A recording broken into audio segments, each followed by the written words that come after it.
Bismillahirrahmanirrahim. Bismillahirrahmanirrahim. Assalamualaikum warahmatullahi wabarakatuh. Waalaikumsalam warahmatullahi wabarakatuh. Apa kabar teman-teman? Semoga selalu dalam keadaan sehat walafiat, bahagia dan tetap ceria. Allahu Akbar. Ya teman-teman, sudah sarapan belum? Yang mudah-mudahan sudah sarapan ya. Tapi walaupun sudah kenyang, jangan sampai mengantuk. Silakan kalian simak baik-baik materi kali ini, yaitu tentang IPA. Tematik IPA sudah masuk di 5B ya teman-teman. Kali ini berkaitan tentang organ-organ pernafasan pada hewan.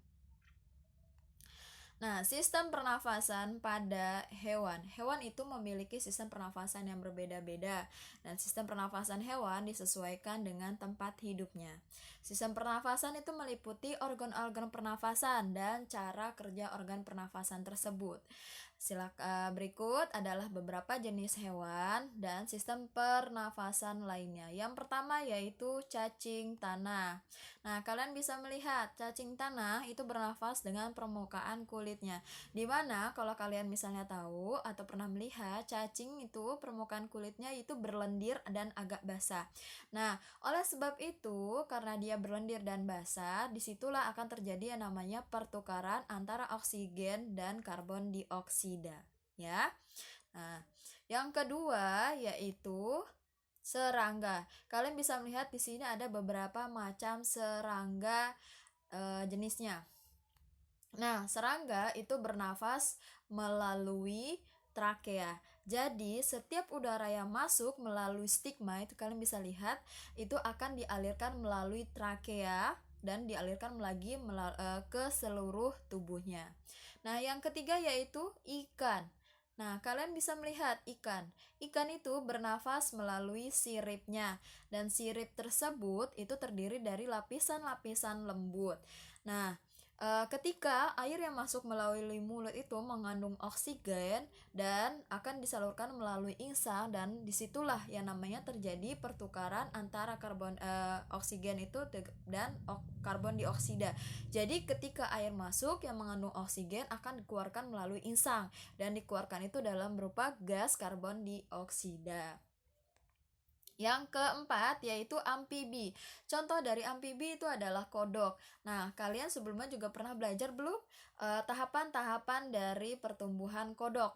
Jadi sebelum kodok atau katak ya. Jadi sebelum terjadinya katak dewasa itu sebelumnya yaitu adalah fase berudu, dimana ketika dia masih dalam tahap atau fase berudu, dia bernafas menggunakan insang ya.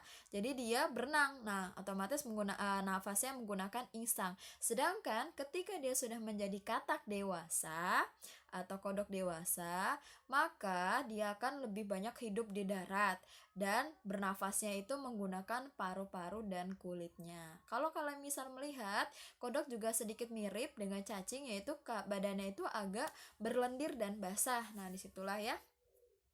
Nah, itu agak berlendir atau basah. Tapi dia bernafasnya tetap menggunakan paru-paru. Jadi udara yang masuk melalui rongga hidung dan rongga mulut nanti langsung dialirkan melalui paru-paru.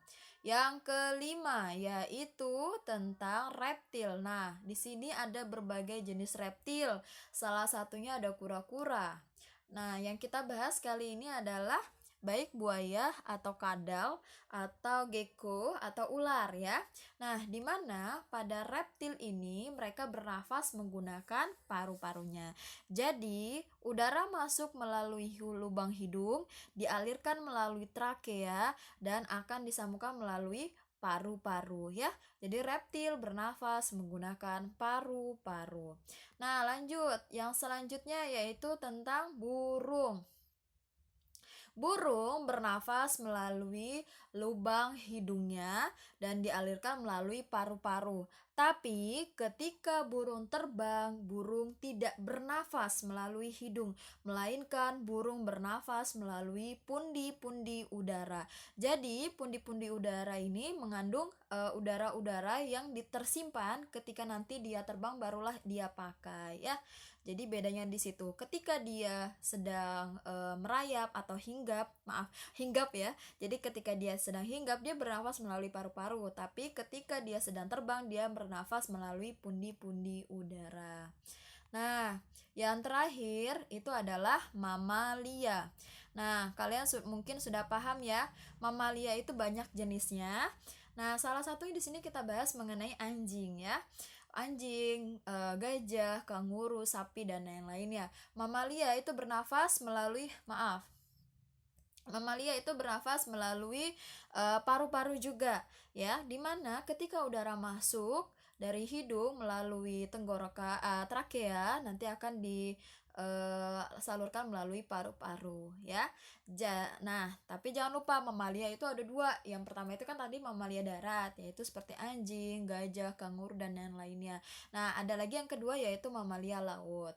Kalau misalnya kalian lihat mamalia laut atau mamalia air ya. Nah, itu mereka bernafas atau mengambil nafasnya itu gimana? Ketika dia suka muncul ke air, ke atas air ya. Nah, itulah cara bernafas dari hewan mamalia air, maaf.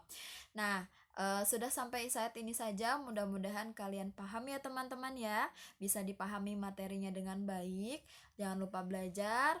Jangan lupa dikerjakan tugasnya. Nah, tugas kali ini mengenai tugas PJJ kali ini Senin 21 September 2020 yaitu mengerjakan latihan soal halaman 7 nomor 2 dan 3 saja. Silakan kerjakan di buku daring PJJ. Tidak perlu silakan kalian gambarkan hewannya saja, tidak usah bagus-bagus gak apa-apa, tapi kalau misalnya bagus alhamdulillah. Itu jadi yang nomor 2 kalian gambar, nomor 3 kalian buat bagannya ya teman-teman. Cukup dari itu saja dari Ibu, kurang lebihnya mohon maaf. Wassalamualaikum warahmatullahi wabarakatuh. Tetap semangat, semangat. Dah.